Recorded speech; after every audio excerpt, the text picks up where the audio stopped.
You're listening to the podcast, Clean Comedy Chats with your host, Drew Davis. It's gonna be awesome and will change your life forever. You're welcome. You're welcome. Welcome back to the Clean Comedy Chats podcast. This is absolutely the first time we did this. Yeah, nothing bad happened before this started. Nothing bad happened. Thank you all for coming back. We're here with another Clean Comedy Collective comedian. This is Zach Williams from. I guess you can greet. Yeah, hey, what's up, y'all? I'm Zach, as he said. Yeah, so good to be here. Yeah, we're glad you're here. This Zach is also a fellow Nashville comedian. We were saying the first time, although if you go on the website, cleancomedycollective.com, and you go to Tennessee, you're going to see him as a Memphis comedian. Yeah, we're going to get that updated. We'll for update sure. that.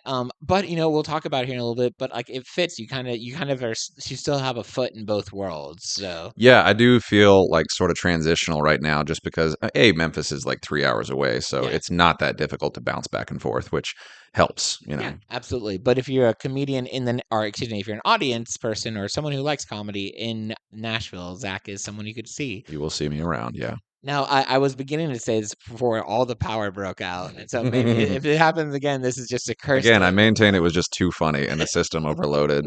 Yeah, I don't claim to have a ton of podcast followers, like people that just love me just because of the podcast. But if you're a longtime listener of my podcast adventure, this is the episode you've been waiting for. Yeah, like I was saying, I feel bad that I don't have the bald cap. Yeah, 'cause no one's going to recognize me without that. They're like, who's this perfectly normal person? Yeah, he's not dressed up as Vincent Diesel, so what are we doing here? I love that you called him Vincent Diesel. I don't think anyone's ever. I think Kyle Kinane called him that one time, but yeah, Oh, okay. yeah, no, for sure. But Vin Diesel, of the Fast and Furious films, that was the first podcast you had me on, and now like. I'm glad you had me on this one. I didn't watch a movie to prepare for this, so I don't really know. Weird. It feels like we're. Yeah, I don't have a roadmap. Yeah, this is a new territory for you. We don't talk about movies as much in this podcast. But if I'll give you permission, if at any point you decide that we should stop talking about clean if I comedy, black out and just start talking about Fast and Furious, I'll allow it. Yeah, I honestly would prefer it. I don't know if our listeners would. They probably came here to listen about clean comedy or the Clean Comedy Collective or just to you personally. Sure. We'll give the people what they want. Yeah, Zach, we're so glad you're here. Yeah, good to be here, man. Thanks for having me. This is fun. Yeah, so we alluded to a little bit ago. You were living in Memphis. That's where you started your comedy journey, and then you moved here to Nashville. Did we ever do comedy in Memphis at the same time? Like, were we ever? Because I also lived in Memphis for a little bit. Well, around Memphis and did comedy. I don't think so. So I got started at like the end of 22, and I think you had already moved on to Nashville, and that's where we first met. Because I came to the Juice Pal mic that you were running. That was like the only clean mic that I was aware of in town, and I met you there. I think I had like maybe seen you before. You probably had come to like an early version of the High Cotton Club when we had that going on. So that was like the first time I saw you, but then met you at the Juice Pal mic. And I remember because you were like, yeah, I'm a comic from Memphis. So I was just far enough removed from Memphis where I was like, no, you're not. I would have known you already. Like, it was very hard for me to process. Yeah. There are people from Memphis that I didn't know. No, that was definitely like a feeling that I had when I got into comedy in Memphis, because there was very much like a crop of comics who came up before I did. And oddly enough, I remember like going to open mics as a spectator, when I was doing theater, and I would watch those guys perform. And then like once I finally got into comedy, I kind of had a little bit of a parasocial relationship with those comics because I had seen them perform. But like the longer I spent doing comedy in Memphis, the more I realized like, yeah, there was an old guard of people who had either like gotten out of comedy or they were doing it like still but minimally, and like a couple of people who were still sticking to it. And then as I started to come up, there were people who joined after me, and it's amazing how quickly, like for me, it was like 3 months into comedy, if someone just started, I was like, wow, you newbie, what are you doing trying to encroach on our territory? Like the sense of tribalism, it gets infected really quick. I find. So you have a theater background, and you ended up jumping into. So how did you get into comedy from theater? And then like why also might be. And then like, do you remember the first time you ever performed, where it was and what it was like? Yeah, I still remember it. So yeah, starting with theater, I that's what I went to school for. Fresh out of high school, I went to the University of Memphis and started pursuing a degree in theater, and took a bit of a scenic route getting my degree, which means that I did not get it in 4 years. But yeah, I did theater around Memphis. Ended up working for the Tennessee Shakespeare Company, and then worked with them up until 2018, and then I left theater for a while, and I started focusing on like building up online brands and like digital media marketing, that kind of thing, just sort of training myself on a different skill set. And then around 2019, I was like, yeah, I kind of want to get back into performing. And I remember I auditioned for a play called Measure for Measure, which is a Shakespeare play, but it was being done on like a community theater level. And went in, had a good audition. It was fun, and they cast me in the role that I wanted to play. And rehearsals were supposed to start in March of 2020. So that didn't happen. Yeah. And they were like, "Oh, we're gonna do Zoom theater," and Oh. it just, yeah, that's the appropriate response. It sounded awful. Like Shakespeare's all about performing live and feeding off an audience, and the whole idea of being like reduced to Zoom Mhm. performance, it just I couldn't do it. So I left that, and then I worked on social media marketing and sort of like expanding like with different small Mhm. businesses, helping out my family business, getting them set up online, and that turned out to be very lucrative.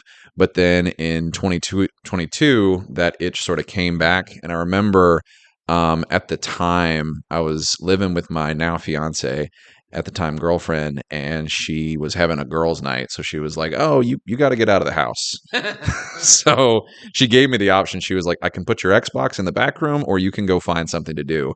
I was like, "I'll give you the house. I'm Right. not going to just play Red Dead Redemption while y'all do girl talk." It sounds like a good night though. I mean, like. Yeah, in retrospect, that could have been one of the good days. But no, I got out of the house, and I went to the High Tone open mic, and I've always been interested in stand up comedy. I remember listening to like different comedians on Pandora, and I grew up. My dad, he exposed me to like Sam Kinison and George Carlin and Eddie Murphy, and I always had an appreciation for stand up, so I knew it was something I wanted to try. Mhm. So then when I went to the High Tone, I signed up, and the list got very full very fast because I showed up on time. And don't do that. You You got show up home early. early, yeah. You show up early so you can go home on time. Hmm. And yeah, I remember the first time I went up, I just had like the worst idea of what I was going to do. I thought, oh, I'll try a funny accent.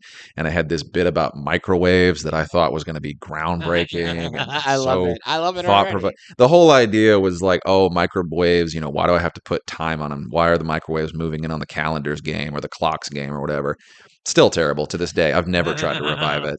But yeah, I remember I went on stage and I'm doing the bit, and I just like I look up, and the whole audience is just staring at me. And the comic who had went on before me was Richard Douglas Jones. He's good. Yeah, he's dynamite. And I remember distinctly him fighting with the host because he was having such a good set, like arguing with him, like, I'm not getting off this stage. I'm giving these people what they came to see. So finally they get him off the stage, Which, by and the way, as much as we love Richard, that is not great open mic etiquette. Like, don't do that. it's not, but he was Yeah. doing well, and I can't argue with that. Yeah. So then the host, John Miller, he brings me on stage, and I'm doing my terrible attempt at comedy, a very theater Your kid, killer microwave bit. my killer microwave bit. I'm breaking ground. They're just all too stunned with how funny it is to laugh. And I hear from the back of the room, "Zach, you're done." It's like 3 minutes in, I just got off the stage. And yeah, that was my first open mic experience. So I bombed. So, You know, so what I'm always interested by this. What made you be like, let me do that again? that great question. Funny enough, another comic who was on the scene, Topher Shaw, he kind of pulled me aside, and I had met him before, like going to like music shows or whatever, and he kind of told me like, uh, good stuff. Try shorter jokes, and he kind of walked me through like if you do like a setup punchline, that if you can get a laugh in the first 10 seconds, then they know to trust you Yep. so that they'll pay attention for the rest of the set. Because if you're not funny, if I'm an audience member and I'm paying attention for 30 seconds and I'm not laughing, or Yeah. if they're not leading me somewhere, then I'm going to mentally check out. Oh yeah, And I you're think, gonna in the first 30 seconds you could very easily be like, well, this person's not funny, and then you stop listening to the rest of it. yeah, so even if you have a great killer joke that takes 45 seconds, Mhm. maybe put that second Yeah. in your set. And yeah, once he told me that, it kind of made me go back to the drawing board, and I wrote out some thoughts and tried to get them shorter. I think yeah, Merritt, my now fiance, she actually bought me like an online class for a Second City, that was a stand-up class. Cool. And that kind of took me through like the basics of joke writing and understanding your perspective Mhm. and understanding how to like win the audience over, that kind of thing. So once I had that, that took about 3 months. And it was a grind. Like I still have recordings from some of my early sets, and it's hard to listen to because like it's a lot of silence. Yeah. Um, I always encourage newer comics who, like, after they do their first set, they like post it online, but like as a reel, and it's like, but there's no laughter. I'm like, you could wait a little bit. yeah, wait till it's a little bit more polished or something. But yeah, once I got like the first few laughs and I knew like, oh, this is a joke. This is a joke that I can tell consistently that will get some kind of reaction, it will get some kind of laugh. Then it became like an exercise in, okay, how do I make it better? How do I make one joke tie into the next? How do I like put together a set? How do I Yeah. keep them engaged for 5 minutes? Because the next hurdle that I found is I would do well, but I would get off stage before the light, Hmm. and it was like I ran out of things to say, so I didn't know how to be on stage and like keep the momentum going. Right. So then it became like, okay, how can I make a full set? How can I make a full 5 minutes that works Mhm. consistently? And then from there, it's the science of like, still to this day, I think every comic still wants to like, as soon as you get to one plateau of like, okay, I had them laughing for 20 of 30 Mhm. seconds. How do I get to 25 of Yep. 30 seconds? And you just expand that out and out and out, and then making sure like this joke worked for one room, but it didn't work for this room. Why? Right. So yeah, now, That's the most fun, fascinating part about the skill of comedy is like recognizing so many factors go into is it a good routine? Like hmm the with the what changing things up for different audiences, or knowing where to put that joke, or what words to cut out, or the mannerisms of how to say. I mean, yeah, there's the just the so much to constant it. Yeah. tinkering Yeah. is the addictive quality, Yes. Mhm. because once you know you can do it, then it's like, okay, how do I do this Mhm. better? How do I, and also having the freedom to like recognize like, maybe my jokes are going to work, but I might have to like abandon the game plan when I go into this Right. room because they're already a hot room and I just got to ride that wave for a little bit. And that's kind of like the place I've gotten to now, where a lot of my jokes, I've written them, I've told them, they have gotten consistent laughs, Mhm. but I'm trying to figure out how do I get to a more playful space where, Right. so there's comics out there that could read the phone book and people are going to laugh because they're just entertaining in their Mhm. mannerisms. And I think like figuring out that playful space for your material is like the kind of plateau that I'm chasing right now. Right. Someone told me a long time ago, but it stuck, is like, you're the entertainment. Your jokes are just one of your tools. Like Yeah. realizing that there is more to it than your written jokes. And because I don't know if I'm scripted, but like I feel like I've never loved crowd work. I've never loved like just trying something off the cuff or whatever. Like I hmm want to say what I'm comfortable in, what I think is funny. Yeah. But I have over the years gotten a little bit more comfortable with, when I see a reaction to something, playing into that a little bit. Yeah, And absolutely. And I think like for me, similar to that, Mhm. I've again, starting with that theater background, I was so rigid and so Mhm. scripted Yeah. in my approach. Like I knew these are the jokes that I say in this order, these are the words that I spit out to like get a laugh reaction. But getting to a more playful space where you have a roadmap, you have a Mhm. game plan of what you're trying to get to from beat to beat, but being okay to deviate from that. Because one of the phrases that I've heard that I love is you do comedy with people, you don't do Mhm. comedy at people. Yeah, that's a great Because phrase. even if you have killer jokes, all throughout your set, Mhm. if you just continue to just do them by rote and you're just an automaton, like doing joke after joke after joke, eventually the audience realizes like you're not really present up there. You're not with us in the room. So there has to be a balance, I think, between like, okay, here are my jokes, but we're also going to have fun, and finding that nice little mixture. And I think it's different for every comic. Some comics like George Carlin, he was like down to the syllable of scripted and planned. And as an audience member, you just kind of have to strap in Right. and go on the ride. And then there's other comics that are a little bit more interactive where, yeah, if there's an odd laugh in the room or if there's, a weird reaction, they're going to play off that. Yeah. Or directly asking like, what do you do for work? That's the more raw form of crowd work. So at the end of the day, like whatever's going to make the room laugh, that's what you want to go for. Yeah. And I think a wisdom in your story that especially newer comedians or people wanting to try comedy should benefit from is, especially when it comes to open mics, like if you go up there and you bomb or you have a bad set or you're not satisfied with your set, like come back next week, do it again. Like there's nothing wrong with bombing at open mics. I mean, it doesn't feel great. No, it doesn't feel good. And like if it's weighing on your mental health, then yeah, you might want to like figure out something else different to do. But yeah, that's what it's for. Yeah, that's like what you get better as you go, Absolutely. Yeah. But yeah, you need to learn to correct the behaviors that are not working. True. Otherwise, you're never going to get better. Because I feel like after you, so for me, when I get on stage on an open mic and I try new jokes and I bomb with them, there is a slight success to it because I'm like, okay, so now I know that doesn't work. Yeah. What do I do to change that? Now there's a different story where someone bombs with the same jokes constantly and they never change it. That and I've also seen the thing where like I think there's a lot of benefit in being able to discern why people are laughing. Yeah. Because sometimes people will laugh because they're uncomfortable. Like right. Or a pity laugh. Like a pity laugh, like, oh, that was bad. Yeah. I'm guilty of that. For whatever reason, I love seeing a train wreck happen at a mic. And I feel bad. I'm the same way. I don't want you to feel alone in that play. I feel bad because I know I'm laughing and I don't know sometimes if they can discern like, oh, that was a they'll pity walk laugh, like, I killed that guy over there was laughing. So and it's like not for the right reason. That's maybe that's the example of laughing at you and not with you, I guess. Yeah.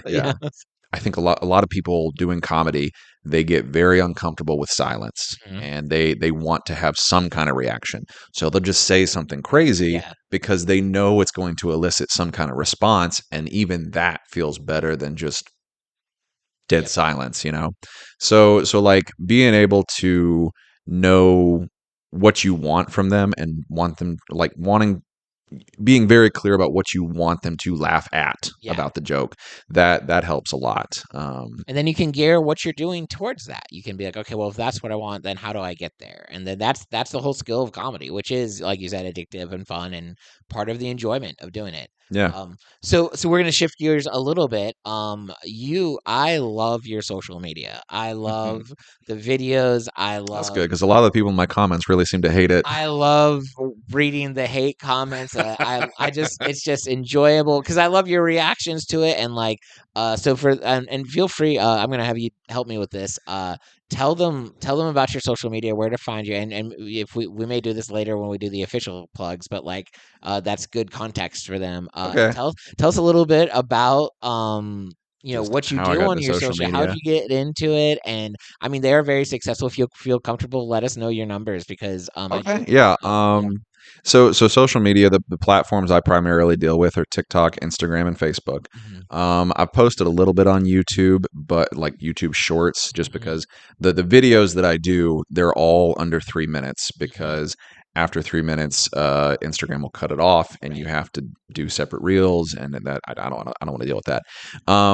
So I've used social media before, and before I got into comedy, I sort of studied social media as a marketing platform and how to use social media to get in touch with your audience and find people who are going to respond to whatever it is you're selling. For me, it's jokes and ideas.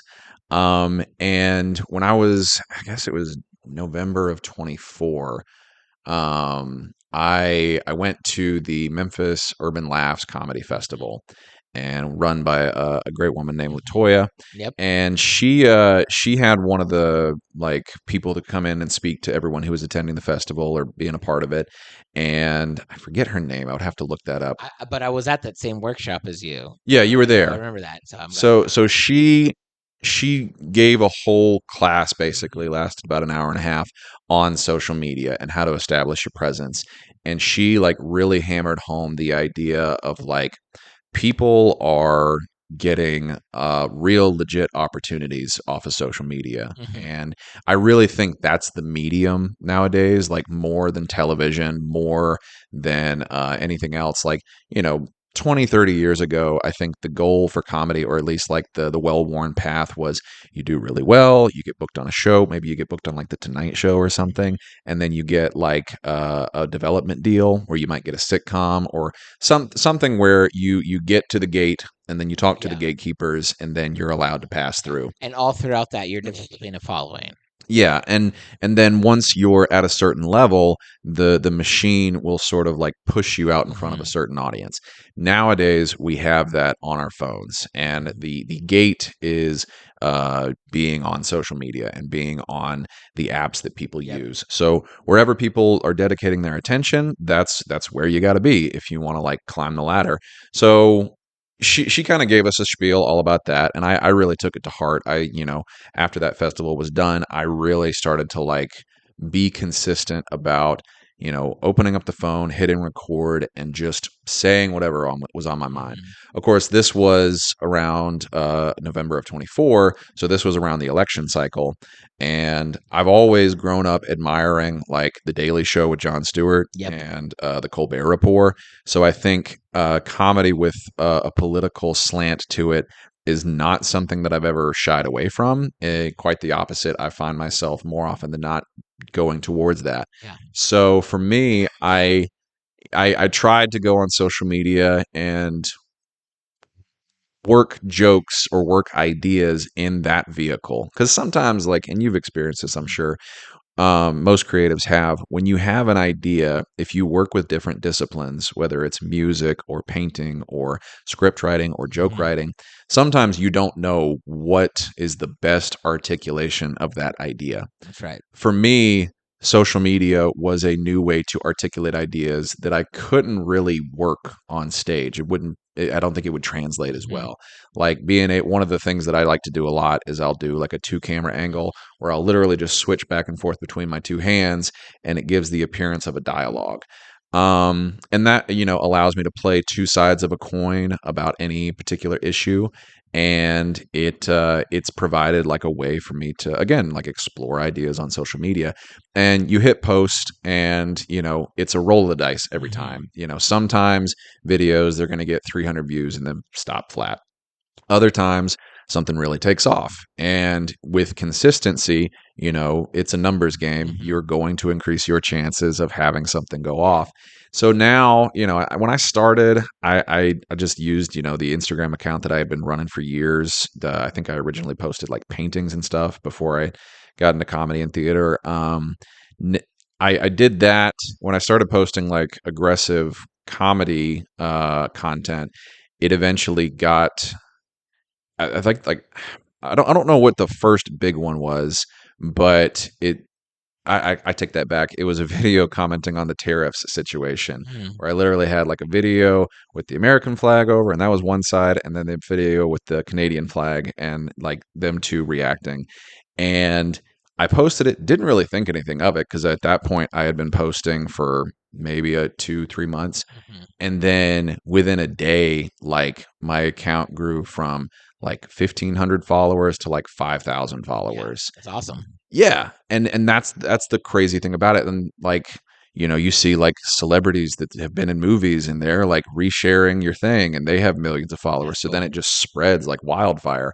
And then from there, that kind of taught me like, okay, like here's ideas that work, and or here's formulas or formats that actually will work with replication and duplication. So now I'm sitting at, I think I just crossed over like 41,000 on Instagram. I'm sitting at 25,000 on TikTok and 21,000 on Facebook, Yeah, that's which, incredible. well, I mean, I'm sure. relative to where I was. That's the Yeah. other thing too. Like I said about plateaus, like I'll run into other comics and they've got 100,000, eight Yeah. hundred thousand followers. So again, there's always like another mountaintop to achieve, but it like you don't recognize where you're standing until you look back and see where you Right. started. And I think there's something about something. I'm big into like mental health with comedy, like Mm. because there's not a lot of mental health in comedy. No one's And so, advocated for. I've yet to see a therapist comic. well, I'm big when I talk to comedians. Like I don't think I get on stage. I'm like, hey, this is something we should all talk about. Let's make jokes about it. But Yeah, like, yeah, I do think as comedians, we're sometimes our biggest critics. Like we don't appreciate that you grew in 5,000 followers in one video because you in your head you see what other people have of bigger followings and you're like, well, that's where I want to be, which is healthy and good to want to get grow, but yeah. like It's the yeah. balance between your aspirations and Mhm. being content. Yeah. Because if you're just content all the time, you're not going to grow. Yeah. But if you're always banging your head against the wall of like I have to be more, then you won't appreciate where you're at. Right. And then you'll drive yourself crazy. Mhm. And which Yeah. is not good. So I hope people that listen to this appreciate the amount of work that you put into that, right? Because we hear all the time in comedy, and you hear critics or other comedians who feel like they're not where they want to be, and they'll be like, "Oh, that person just got lucky with social media," or like But like I've known, and I used to be someone who's like, "Man, I just need to get lucky with. I just need one video to take off and whatever." Yeah. But and there is, like you said, there is a degree of luck. There is a Sure. rolling the dice, but before you're getting to that point, you're filming the video, you're posting the video, you have a schedule, you have a plan. How often do you post a day, if you don't mind me asking? So uh, right now I'm posting anywhere from 2 to 3 times a Mhm. day. And sometimes, like some days, I posted once today, and Yeah. I sometimes you just don't have it. Like you don't have like the creative oomph Yeah. to articulate something. Other times you don't feel like there's anything worth talking about. So, you take days off. But it was probably around March of this year. I had a video really take off, and it was just after I had gotten monetized on Mhm. social media, and that for It's me gotta be was a motivation too. Like, okay, well now I have to post. well, it's a double-edged sword because on the one hand, yeah, it is a motivator. Like in the spring of this year, I had 1 month where I made like 1,600 on Facebook, and I made another $400 on TikTok. So that was rent. Yeah. That was rent Yeah. knocked out for a month. Like that's a great motivator. But on the other hand, you run the risk like of getting tunnel vision, Mhm. and you just feel like, oh, I have to post about something. Oh, that video didn't get views. All right, I need to do something crazier in the next video. I need to like, you know, Yeah. the it's very easy to lose sight of the goal, which is to express yourself and hopefully find people who are aligned with your audience in, becoming like a clout chaser. Like I remember when I first saw, that deposit into my bank Mhm. account from social media posting, I understood clout chasers in a heartbeat because it's like, oh, you get addicted not only to the attention and the engagement and people reacting to something you said, but there's also a paycheck Yeah. attached to it, Yeah, you yeah, know? like you said, that's a rent paycheck. That's fantastic. Yeah. And so, if you're not careful, I think it's very easy to like lose yourself into I'm just going to do whatever's going to get a reaction. I'm going to rage bait. I'm going to do, whatever I can to try to get people to interact with my video because in a lot of ways social media is geared towards uh virality and people reacting. So if Yes. someone's commenting, you suck in the comments, that's engagement, Yeah. and I think Facebook probably incentivizes that more than someone being like, that was a good video. Right. So you have to be careful in your dance with the machine now, like similar to the gatekeepers of old. You have to be careful with how you interact with this technology because it will swallow you whole if you're not careful. Yeah. Have you thought about like your end game for comedy, like what you really want to accomplish with entertainment, and like where you want to go, where you want to be, if everything works according to plan? What's the where are we Yeah, going? I mean, right now I'm at a place where I probably have, 25 to 30 minutes that I feel like I could get through that amount of time and not feel like I'm sputtering on stage. So that's been the goal for like for the most like the past 4 years, is trying to get to a point where I'm competent and I can be on stage for an extended amount of time and be funny. Beyond that, like the longer term goals, like on the one hand, you have like touring, like Mhm. going around the country, going to different clubs and, entertaining different audiences every night.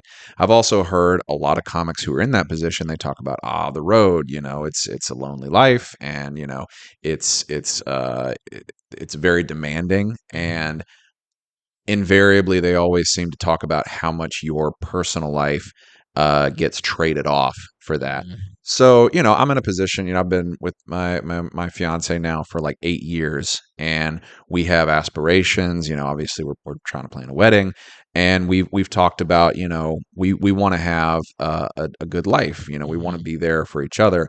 So my options there are to A, take her on the road with me, or B, be gone for a significant portion of the time, if I'm that touring comic. So like that's kind of the pullback. Like Mhm. I would love if I'd be presented with that conflict of like, all right, you got to choose. Do Yeah. you want a home life, or do you want to be on the road?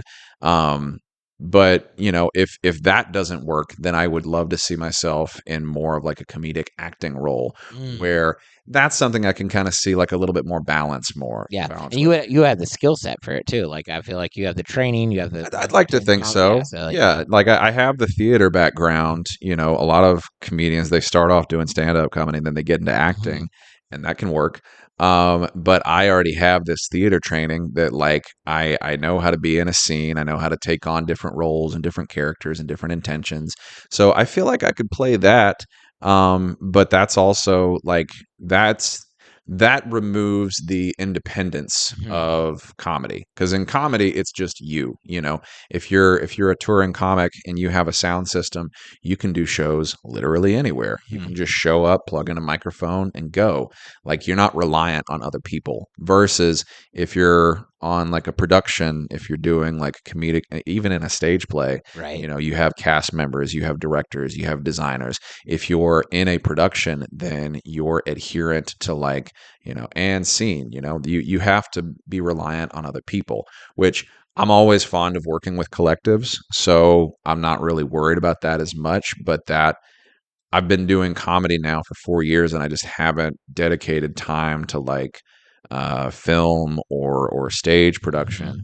I'm gonna shift gears. I've told you this before. I am very impressed with your joke writing, Thank you. and I mean this as a compliment. Although I think this is the weirdest compliment to get. Like it's been so cool to see you improve over the few years that I've known you. When you first started, you had clever puns, but that was like kind of Yeah, that your thing, you know. And right. so and now you do have jokes about issues, social issues, and then turn and find a way to make it entertaining. And then my favorite is when you have jokes about social issues that also involve puns. You have a bit. Yeah. I don't know if I'll be able to find it to put it on here for people to hear, where you talk about like opening a roll Oh yeah, the gender roles bit. yeah. I thought that's one of my favorite bits. I kind of forget about it until I hear it. I'm like, that's a good bit. Yeah, no, I like that one. It's still one of my favorites. So is the question like how? Yeah. So just talk about your joke writing process, because that's an area you're a good writer. So I'd love to hear kind of. Yeah, so like you What, say, like I think the first thing that I sort of learned how to put together was the setup punchline. And to me, a punchline was just a pun. hmm, And it was very rudimentary. It was like something clever, something that, could be construed either way, or something that kind of made the brain do a little mental glitch. hmm, And that was, I kind of stayed in that pocket for a long time, because I didn't really know how to string together ideas. And so I would just do setup, punchline, setup, punchline, setup, punchline. And it was a very sort of early style of comedy. hmm, And then as I developed more, like over time, you learn, okay, I have a joke about driving, and I have a joke about GPS. I know these two ideas are related. Let me work on the connective tissue to yep, sort of bring the two together. And that ends up being, that turns 2 30-second jokes into a minute and a half because you find that connective tissue.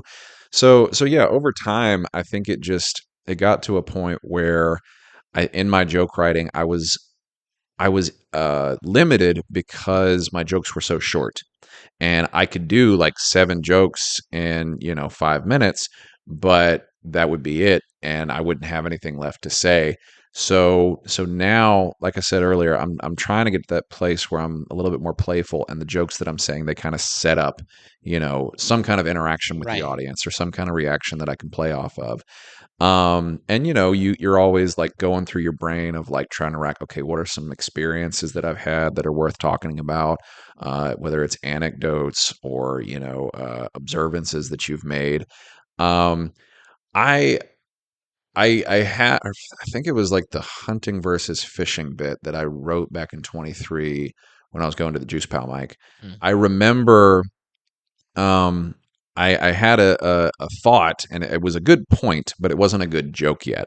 And I remember in a week, I was really taking advantage of like going to the mics every single night of the week and like tinkering with it and playing with the joke.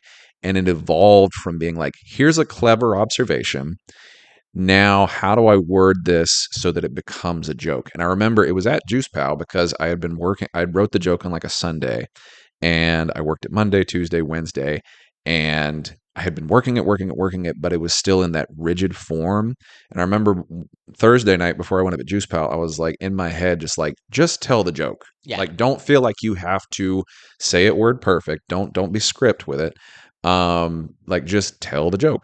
And it worked because I wasn't like thinking in my head of like, oh, I got to say this part next. Mm. Like instead, I was just in that sort of flow state for a minute of Yeah. like, I know where I'm going with this. Let me find the wording on the You were the fly. entertainment. You knew, like, I know the entertaining part, and now I'm going to share it. Yeah. So I think now like that's been the most comfortable form of joke writing is like if you have an observation that you feel is valid or something that's a stone that hasn't been turned over a whole lot, finding what is your point, and you should be able to articulate that in one sentence. Yeah. Being able to like take that point and make it funny. And the other thing too that I've learned to dial in on is when I first started out, I was so exposition heavy in my joke writing because I felt I had to explain Yeah. everything and spoon feed it to the audience. The audience is smarter than you give them credit for. Yeah. Like they will follow you along if you are specific in your thought and you know what you're saying. So the technique I would use is a page paragraph punchline where if I had a joke or a thought I wanted to explore, I would write out everything that I could and like fill up the page with everything that I could talk about for that subject. And then I would read it through a few times, and then I would go through a pen and like mark out everything, all the trim the fat, they call it. And I would try to get that whole joke down to a paragraph. And then like it's in its stage where I can kind of talk about it on stage. I can explore this idea, figure out what works and what doesn't. After I've done that for a few times, then once I know what the funny part of the joke is, what gets a reaction from people, then it's punchline. I'm trying to get that joke down to a setup punchline format Yeah. where here's the premise, here's what's funny. And if I can get it down to that, then I know it's a good joke.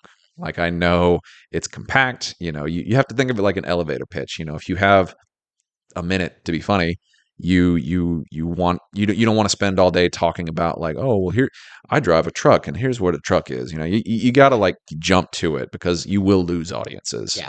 I know for me, when I'm putting together a set or like when I'm putting together like a special, it's like I spend the majority of my anxiety and nerves about that is like, what's my opening joke going to be? That's because in my mind, that's like the most important. That's like, Yeah, it yeah, sets the yeah. tone. Like I usually, it takes me less time to figure out what my closing bit is because even though that's kind of also, that's like your big, hurrah. Yeah. Like for me, the stress comes down to like, what's that first joke you're going to do? So let me ask, do you like reverse engineer, like if you know your closing joke is going to be this one, do you sort of like, all right, well I want to put this joke before that one. I'll want to put this joke before that one. Kind of. It normally, yeah. Well, so you do start. I do start putting things together that match, and hopefully it goes in a linear form to by the time it gets to the closing. Yeah. But in the previous routines, it hasn't been all formed around the closing bit. Okay. It's been Because that's kind of the phase I'm in yeah, right now of trying to look at those longer sets and figure out, all right, I have this much material, but it's figuring out the order of yeah. events to like coherently get through that amount of time. My first one was easy because in that everything it was called Revolutionizing Failure, and everything I talked about was like how how like I would take it's self-deprecating. I would talk about a quality of myself and I make fun of it, and the last joke was always like, but here's when it's come in handy. And Okay, so that's then the turn. yep, and then I was able to with that particular group of 30-minute jokes, I was able to at the end, kind of reference all the different things I had said and then wrap it up in my closing joke. Gotcha. So that one was nice because like it didn't matter what order I did it in. I could work. Yeah. So I feel like with a long set like that, yeah. you almost kind of have to like have a formula or a callback Yeah. that sort of like you say, wraps a nice Yeah. button around the whole For me, I thing. usually have a theme around it, and it's not. Although my last one, which was an hour, I finally looked at it and I was like, I like 'cause the other two, I felt like I was giving people a message by the like I was like, oh, this is like the first one was talking about like loving yourself no matter what your flaws are, accepting them Okay. for sure. The second one was really just me sharing my story of transitioning from full time ministry to into full time comedy. Mm. And then the third one, which was the longest one, I kept looking at it and be like, I don't know what I'm trying to tell. I'm just entertaining These are people. just Like jokes. these are yeah. So yeah, maybe the overall thing because it's called actually funny. Maybe I was like, no, this one's good. Like Yeah. this one Yeah. will actually make you laugh. I don't know. But yeah. So no, for me, it's very helpful though. The way I structure my longer routines is because you have all these bits, you have all these routines. The last joke always leads into my next joke Okay. So topic there's always wise. Yeah. transition. Yeah. So and that helps me keep the memory of it, like keep it and memorized. So like if I'm, I might do my youth pastor bit, and then then the last joke, then it might lead me to talk about food, starting with my Chick-fil-A jokes because I think like youth pastor, Chick-fil-A, whatever. But then Yeah. my doing all these jokes about how much I love eating or awkward food experiences, maybe it leads me to do jokes about like I have jokes about like how I'm a little bit bigger, so I have my fat jokes, Yeah. Yeah. and then that might lead, I might talk, I have a lot of different appearance related jokes. And so after doing fat jokes, I can hit those. And then, yeah, it's, that's how I remember things. Yeah. Grouping ideas. Yeah. Okay. Okay, so I've asked you so many questions and I appreciate you answering them, but now we're going to enter the Ask a Comedian section of the podcast, which is Oh yeah. These are why I chose the numbers. you chose the numbers earlier. For everyone listening, first of all, thank you for still listening. You're here and we love it. We appreciate you. I don't know if other podcasts do that, but usually in the middle of my podcast, I just like, hey, thanks for still being here. Yeah. Yeah. I think it's good to ingratiate yourself with the listeners. Let them know Yeah, they're yeah, appreciated. we love that you're still here. And we so the way it works is I'm going to read a few questions. Zach has picked numbers which dictated which questions I'm going to ask before the podcast, and these are all questions that have been sent by viewers, listeners, on my own social media at Drew Davis Comedy on Threads and Instagram, and then also on my Facebook page, facebook.com/Drew Davis And these are just Comedy. So general questions yeah. they send in. I just tell them ask a comedian, ask any question you want. Gotcha. Most of the times they have to do with comedy. There has been a few Other times times they don't. they don't. If they don't win, do they get put into the next round? Oh yeah, absolutely. I just keep a list going, and Because you said what, 38 I questions? had That 38. was a Yes, very so, specific number. so now it's 35 for the next Send meeting. send Drew more questions. We need to get that Yeah, number up to 50. I do. When it starts getting low, I'll ask You'll do a few write-ins. about once. No, I write questions. This is what I want to know. About once a month, I post my things, and I'm like, "Hey, send me more questions." But just so you all know, you can just shoot us a message with a question if you have one. No matter how you're listening to this podcast, there's a send mail options, and it will send us a comment where you can ask a question. If you're on YouTube, it's a little bit easier. You just drop a comment. I've had people just email me questions before, so feel free to just if you know me, you can ask me, and I'll write it down on my phone app. So okay, So what do we got? so this first question came from Joe Hofswell on Facebook. He's a fellow comedian, and he said, "What's your best advice for a new comic who wants to work clean?" Oh, who wants to work clean? I think it's funny that we haven't talked much about clean comedy in the clean comedy I chats. mean, I feel bad. Like I know this is part of your clean comedy collective. I don't know that my definitely not political stuff is clean. I've been told that before. I would push back on that a little bit. Yeah, Yeah, so here's my opinion. I have heard that too. I've heard like because sometimes people will say like avoid controversial things. So religion, race, anything that's politics, going to upset sexuality, someone. right? So but here's the thing. Um, depending on your audience, those people not might not be offended by your political joke. To me, clean comedy is non-offensive comedy. Okay. So, like, for example, I worked with a client one time who was getting ready to do jokes for like he was doing jokes at like a Republican conference. So, like, all of his Republican jokes Yeah, probably can't do them. they're going to be great You got there to read the because like room. Yeah. yeah, it was weird because I'm not a Democrat, but I feel like I'm really not a Republican. Like I feel like I'm not either, but Yeah, I feel like you yeah. lean more liberal Yeah. and progressive, So like I'm sitting here trying to help him with these jokes, and I'm like, ugh, I hate this, but like here's but how they're going to eat here it up. Yeah. yeah. And so, but in that case, his political jokes were not offensive at all. Totally the room for it. I mean, it's literally a political, event. Yeah. And like, or maybe you go to a church that leans more conservative, and it's Sure. a church clean show, but like they are gonna all love those kind of jokes, you know. Yeah. So it goes back to knowing your audience and knowing, Yeah, I guess that's the best way yeah, to answer. Like, if what's his Joe? Joe. Yep. Joe.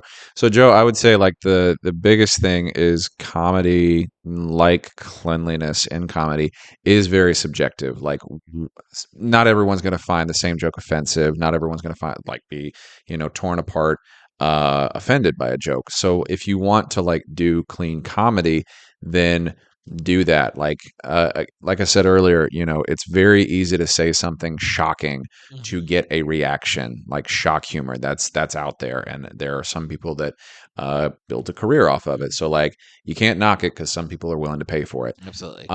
That being said, if your goal is to do comedy and not offend anyone, good luck.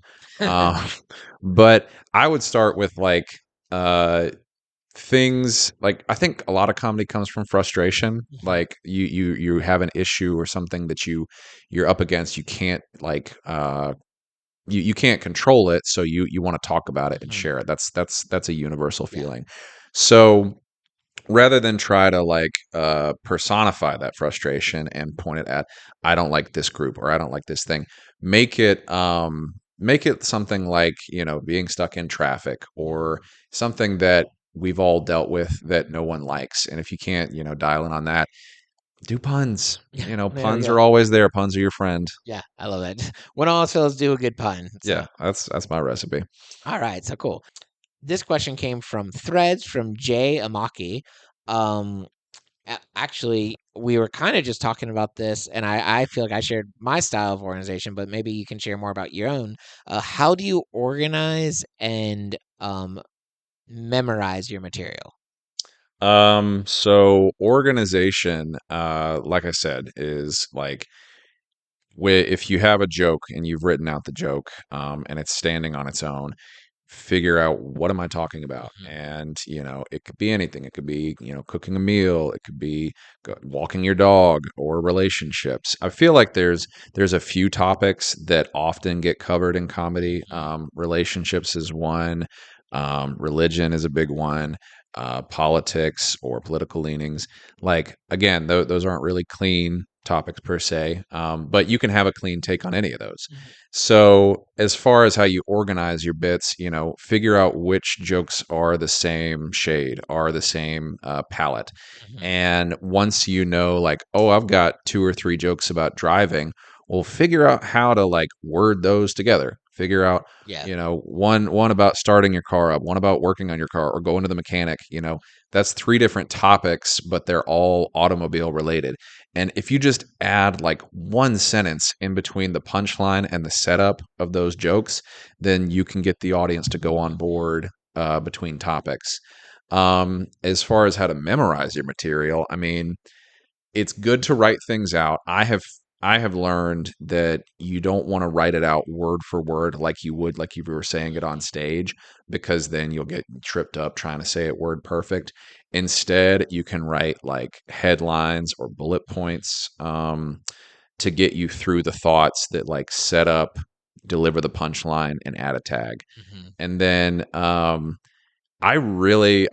more of an auditory learner. So Same. for me, if I have a new joke that I'm trying out, I will probably take my phone. I'm always recording my sets audio.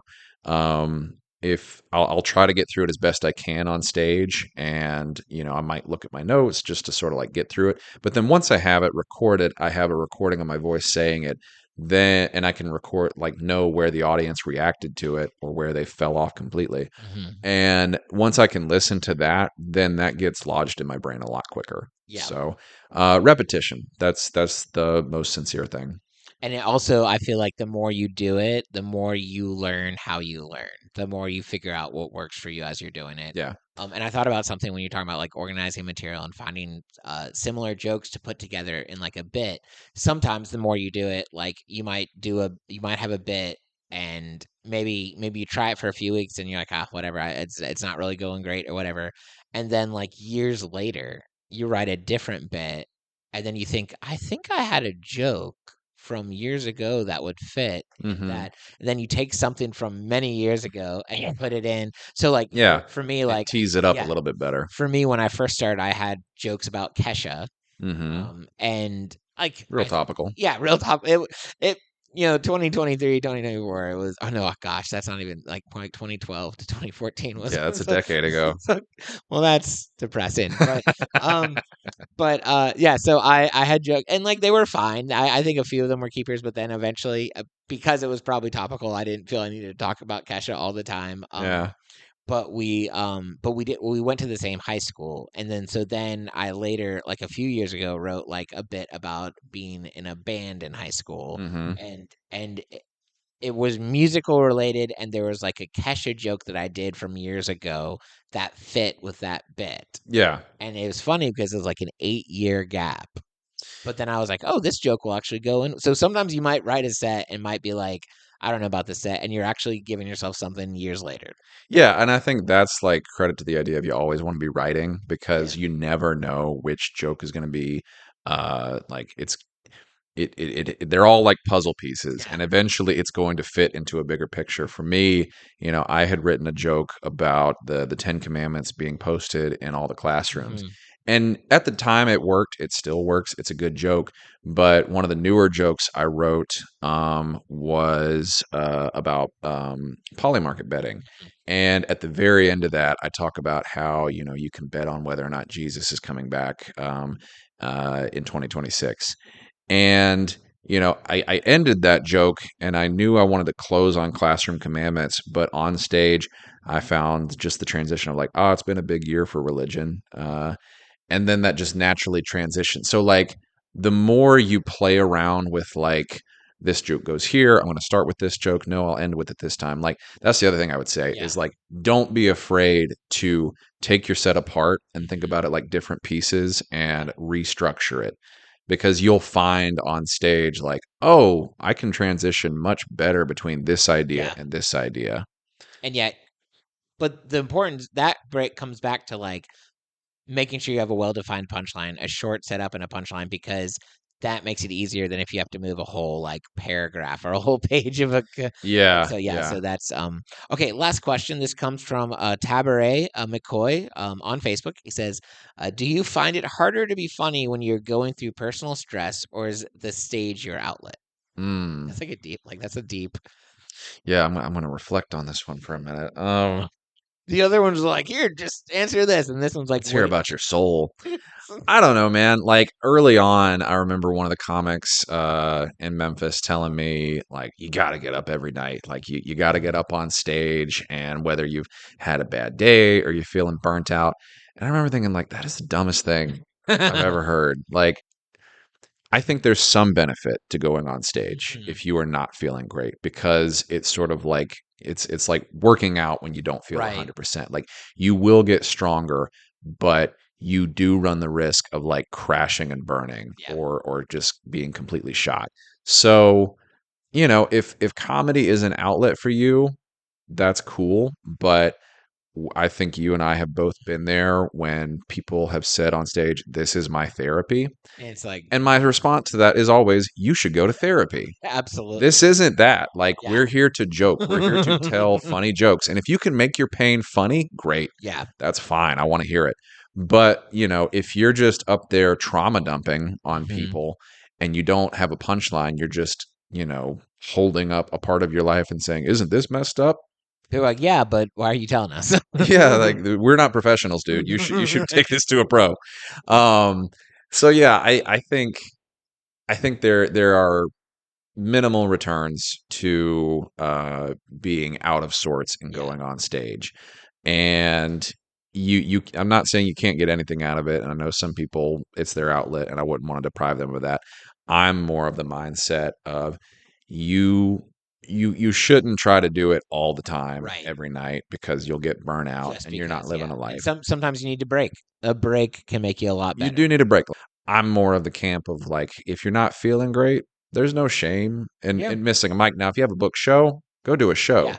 And I would even go so far as to say, if you know you have a booked show on Saturday, maybe hit the mics like Tuesday, Wednesday, Thursday, but take Friday off. Go Yeah. see a movie. Go to the library. Read a book. Yeah. Go on a date or something.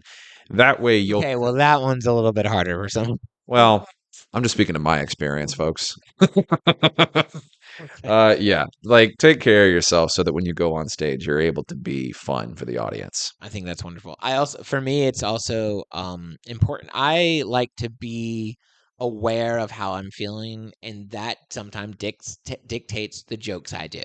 Now Yeah, that's because I have enough material where I can shift. Like, oh, these you jokes have are a enough little, to yeah. pick from where These like these are jokes, my yeah, sad yeah, jokes, yeah, these are my happy absolutely. jokes. So, um, That's fun. and I don't know if I've talked about this on this podcast yet, but I do have a like a comedy superpower, or like I don't know if you're a geek into like Final Fantasy, but I do have like a limit break with comedy. I don't Okay, know if that might have made. the limit break. I get that that's the Final Fantasy term, but I don't know what that I was like, means. someone listening's like, wow, what a great. Oh my God, he's talking about it. But for That's your whatever next podcast I is Final there Fantasy we go. discussions. I think I would love that. That would be a great. I There's a would, community out yeah. there for it, I'm sure. So here's the I'll give you the reason why. I am constantly always wanting to please everyone. Always like so much anxiety of like saying the right thing or Yeah. like all that. Like I don't even think about it, but it's always in the back of my head, even when I'm on stage. Right Hmm. when I am my funniest when I'm a little pissed off, Mm, because what happens is I don't care about anybody when I'm in a certain mood. yeah, And then I that can get be up rocket there and fuel. my delivery is I've just it's always been this way. But here's the thing, I've learned I can't fake it. I can't try I try to put myself in that mind. It just Well, there it and so there has been times where I've had a really annoying day and I'm like, yeah, I need to go perform because I know I'll do great. That being said, if it's like too much, like I remember I did have like a personal tragedy yeah, the other that's day, but then I had a booked show, so I was well, I gotta go perform. It was a comedy contest, and so I went and I sucked, and I was like, I mean, it makes sense. This has been a terrible day. yeah, it's a very fine balance, like that rocket fuel Yeah, of your emotions. Because yeah, I mean, I've talked to comics around the Nashville scene, and one in particular, I've told him like, you are at your funniest when you are frustrated, yeah, and that can work, but that's like in the same line as like, oh, if you have a beer before you go on stage, it'll right, loosen the wheels. Like, yeah. yeah, that can work, but I don't think that needs to be the That doesn't mean technique. you're a That's not. friend. That's Yeah. not. I don't want that to be like, here's what Well, you need to do. if one beer helps with only seven, let me do it Yeah, with let me do 7. 7 beers. I gotta be hilarious after this. Right. Yeah, I don't think you need to like go read comments before you go on Right. stage to get pissed off about Yeah. what's going on. Um, I think like anything else, like if you train with weights on, you're going to train different muscle Mhm. groups. You're going to get stronger. So if you practice going on stage when you're not in the best mood, you might get a little bit stronger than Mhm. you would otherwise, or by Yeah. depriving yourself of that experience. Or then, we don't want to forget about the enjoyment, personal enjoyment that comes with comedy. Sometimes I go up there and I perform and I leave feeling better. Like, oh, I'm glad I did that. Yeah, So like yeah. I Now think that's another universal yeah, thing is you can definitely go up there and feel a lot better having done the thing. yeah. So, Yeah. well, cool. Zach, thanks so much for being on this podcast. Yeah, man. Thanks for having me. I thought it might be weird if we didn't talk about Fast and Furious, but I think we made it work. Like, I think We found a good yeah, balance. we did okay. Next time I'm like, hey, do you want to be on the podcast? He was like, what movie? Because I'm not just going to talk to you about comedy again. So This is good. I like this. Thanks for having me on. Is it okay if I plug stuff? yes, this is your time to plug whatever you want to plug. Awesome. So you can find me on Instagram, TikTok at Zach Williams Comedy, ZACH Williams Comedy, all one word. I'm also Zach Williams on Facebook. Big thing that I want to promote is in Memphis, we have the Pit Comedy Club that will be coming up in September 16th, I want to say is our first show. But we're doing weekly shows on Thursdays. We're going to have touring comics from all over the country coming to Memphis, performing live stand-up comedy. I'll be hosting sometimes. Other times it'll be Ryan Bush, Colton Ailes, or Charlie Burgos. So yeah, come to the Pit Comedy Club if you're in Memphis. If you're a comic who would like to come perform in Memphis, shoot me a DM, shoot me a tape, and we'll see if we can get you in. Otherwise, this has been great. Thank you so much. Thanks for doing this. And I'll do the same old plugs. Clean Comedy Collective. Find us on Instagram. Find us on Facebook. CleanComedyCollective.com. That's where you can listen to earlier episodes. That's where you can click the comedians and then Tennessee and find me and Zach and follow all of our stuff. Although all of his stuff is in the notes, so you can just scroll down and click that if you want. And also that's where you can listen to previous episodes. That's where you can donate if you want to join Patreon, or if you just want to give us money to help support what we're doing. We're building a virtual networking community across the country. We currently have about 250 comedians from 39 states and one from Switzerland. So we're international now. Nice. And then, but yeah, come back next week. We'll have a different comedian that we'll be having a chat with. And thank you as always for listening. And I hope you guys have a great week. All right, bye.